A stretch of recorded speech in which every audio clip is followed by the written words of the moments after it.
യുദ്ധത്തിൻ്റെ സർവ സന്നാഹങ്ങളും സജ്ജീകരണവുമായി America middle ഈസ്റ്റിൽ കാത്തു നിൽക്കുമ്പോഴും US-നെ തേടിയെത്തുന്നത് ശുഭകരമായ വാർത്തയല്ല.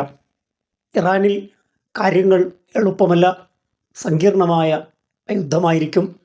അമേരിക്കയുടെയും മിഡിൽ ഈസ്റ്റിൻ്റെയും ഭാവി നിർണയിക്കുന്ന വിധത്തിലാകും ഇറാനുമായുള്ള ഒരു യുദ്ധം. ടോയ്ലറ്റിന് മുമ്പിൽ ക്യൂ നിൽക്കുന്ന അമേരിക്കൻ സൈന്യത്തിൻ്റെ ദയനീയമായ ചിത്രങ്ങളും വാർത്തകളും പുറത്തു വരികയുണ്ടായി. ഇതിനേക്കാൾ ഭേദം യുദ്ധമായിരുന്നു എന്നാണ് ചില സൈനികർ പ്രതികരിച്ചത്. ഇറാനുമായുള്ള യുദ്ധം അമേരിക്കയുടെ കണക്ക് കൂട്ടലുകൾ തെറ്റിക്കും.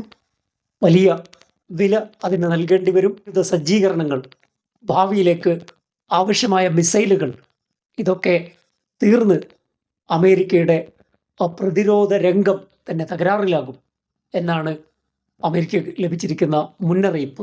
ഇറാനെതിരെയുള്ള ആക്രമണം വലിയ പ്രത്യാഘാതങ്ങൾ ഉണ്ടാക്കും. സൈന്യത്തിന് വലിയ രീതിയിലുള്ള ആൾനാശമുണ്ടാകും, ജീവഹാനി സംഭവിക്കും.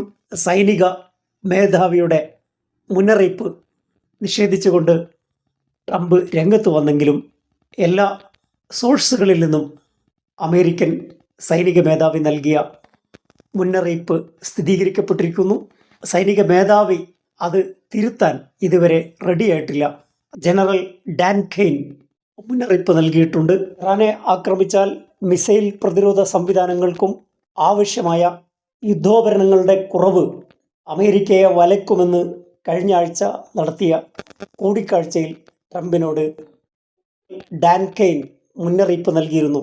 കക്ഷികളായ ഉക്രൈനും അതോടൊപ്പം ഇസ്രായേലിനും വലിയ തോതിലുള്ള ആയുധ വിതരണം അമേരിക്ക നടത്തുന്നുണ്ട്. അമേരിക്കയുടെ ആയുധ ശേഖരം കാലിയാകാൻ സാധ്യതയുണ്ട്.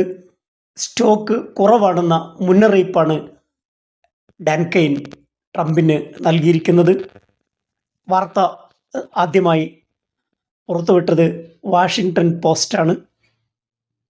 അതൊക്കെ ഫേക്ക് ന്യൂസ് ആണെന്നാണ് ട്രംപിൻ്റെ അവകാശവാദം. അമേരിക്കയെ ഭയപ്പെടുത്തുന്ന മറ്റൊരു കാര്യം പ്രാദേശിക സഖ്യകക്ഷികളുടെ പിന്തുണ ഈ യുദ്ധത്തിനില്ല. സൗദി, UAE ഉൾപ്പെടെയുള്ള മിഡിൽ ഈസ്റ്റ് രാജ്യങ്ങളുടെ പിന്തുണയില്ലാതെ നടത്തുന്ന യുദ്ധം ആപൽക്കരമായിരിക്കും. സഖ്യകക്ഷികളുടെ പിന്തുണയില്ലാതെ നടത്തുന്ന യുദ്ധത്തിൽ ഇറാൻ നടത്തുന്ന പ്രത്യാക്രമണങ്ങളെ പ്രതിരോധിക്കുക സങ്കീർണമായിരിക്കുമെന്നാണ് കെയ്ൻ ട്രംപിനെ ഓർമ്മിപ്പിച്ചത്.